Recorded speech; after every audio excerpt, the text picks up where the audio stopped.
Hey guys, I was just at the Apple Store earlier this afternoon replacing my iPod Touch because if you ever listened to my update in December video, I had a screen defect with it. It actually had a solid white line running straight through the middle of it.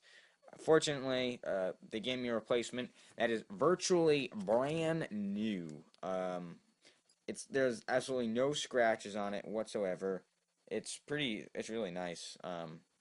It's pretty awesome, and my warranty was ending in 2 days, so I got in just at the right time. Now, I wanted to get a new case because I've had two, and let me show you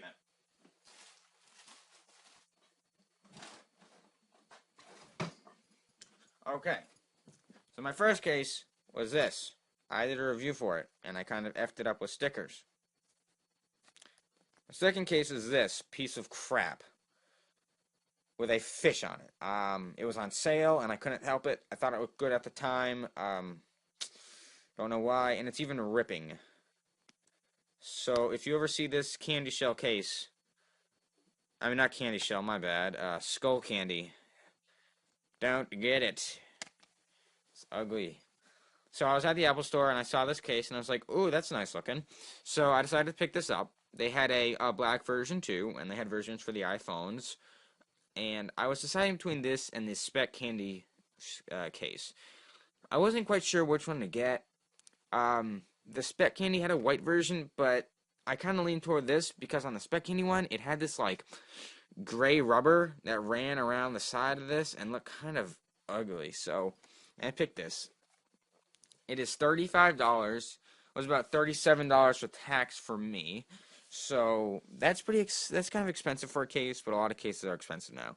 So let's look at the box. We have it attractively displaying the case inside, and has a little tab-like thing that says S stand included. S stand, I don't know what the S stands for. I think because it's shaped like an S, a backwards S. That's all I can conclude. Shows you what model it's for. Obviously, the iPod Touch second generation. Slider case for iPod Touch second generation, and then in a different language. Have this kind of fuzzy. Can't remember what type of material you would call this, but it's kind of fuzzy-ish, and it's black, if you couldn't tell. A little bubble of tape, or not bubble, a circle. I already cut it off, my bad. Slider case, yada yada. Standard protection, lightweight construction, blah blah blah blah blah blah blah. Receipt, I mean not receipt, god damn, I cannot talk. Barcode, price. I think that says Goin case, but I'm not sure. So, I'm gonna slide it out. Alright, we're gonna try to slide it out. And here we have the case. I'm gonna take off. And we have this white paper stuff.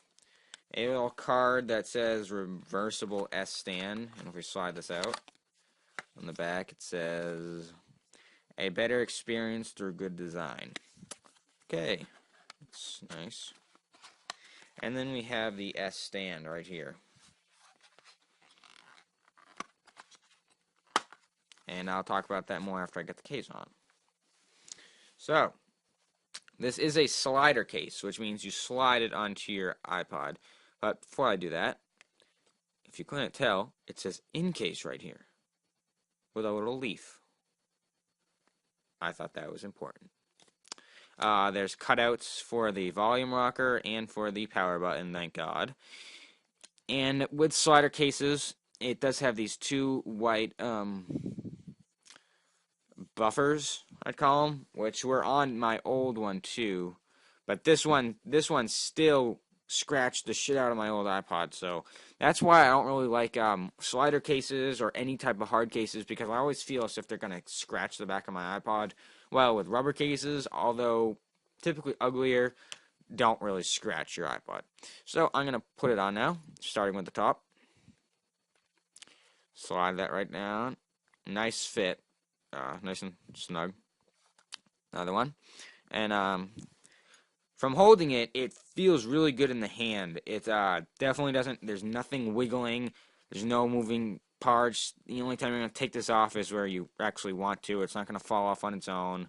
Um, all the buttons are easily reachable. No problems there. It feels really good, and it does look nice. Like I said, there is a black version if you want that, but I wanted the white version to be. I don't know. I thought it looked really cool, and it does. I think it looks really nice. So if I was to give this a score out of 10, I'm gonna have to give it an 8. One, I don't like spending $35 on a case. Seems kind of expensive to me, but most cases are $30 now, so you're gonna have to fork it out, I guess. And the stand. Oh, right, the stand. My bad. This is a knife, and we're going to test the stand on it. Apparently, there's 2 different lengths between the first one and the second one. So, this one you put your iPod Touch in, and it stands up more vertical. While on the other one, it lays back a little bit more, as you can tell. This does not support your iPod Touch in portrait mode. Maybe it does. A little. So if you want it to be in portrait mode, you're going to have to be like remotely, yeah, there has to be like no movement anywhere near it. Otherwise, it's going to tip over.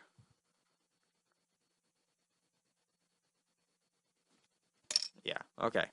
So, I mean, it's not bad. It's a piece of plastic. Just so it'll stand. Good for watching movies, I guess. So, like I said, $35. It looks nice, feels nice, fits nice, and it comes with a stand. But does not come with any screen protectors. So if you want a screen protector, you might want to go with like the candy shell or something. But I typically don't really use screen protectors. I used to with the InvisiShield, but not really on this one. So yeah, if you were wondering what theme I'm using, it's called iElemental. It's in Cydia, and I made some customizations on my own. And the lights blinking around are, believe it or not, called Christmas lights, also found in Cydia. I have them because I celebrate Christmas, and it's December. I also have a custom keyboard by using iAccess. And if you want to know how I got that, just leave me a comment and I'll tell you more.